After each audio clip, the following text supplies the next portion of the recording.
السلام علیکم۔ آؤ بچوں، آج میں آپ لوگوں کو ایک کہانی سناتی ہوں۔ کہانی ہے جنگل کی شہزادی لیلا کی۔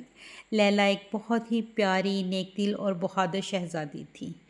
وہ جنگل میں بہت ہی پیار سے رہتی تھی، سارے جانوروں کے ساتھ بہت پیار محبت سے رہتی تھی۔ اس کے والدین جو تھے وہ جنگل کے بادشاہ اور ملکہ تھے، اور وہ ان کی پیاری سی شہزادی تھی۔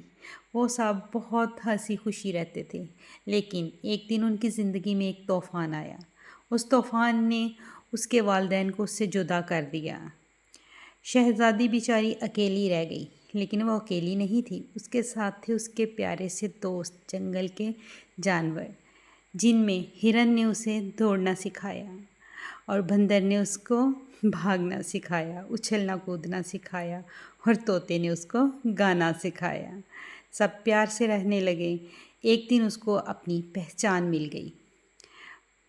جب اسے اپنی پہچان مل گئی تو اس نے پھر سوچا کہ وہ اپنے والدین کو ڈھونڈے۔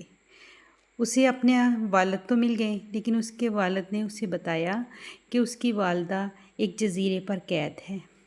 وہ والد کے ساتھ مل کر اپنی والدہ کو یعنی کہ ملکہ کو چھڑانے لے کے گئی جزیرے پہ۔ اس نے بہت بہادری سے مقابلہ کیا اور اپنی والدہ کو واپس لے آئی جنگل میں، اور جنگل میں آ کے پھر سے وہ ہنسی خوشی رہنے لگے۔ تو یہ کہانی ختم ہوئی۔ اللہ حافظ۔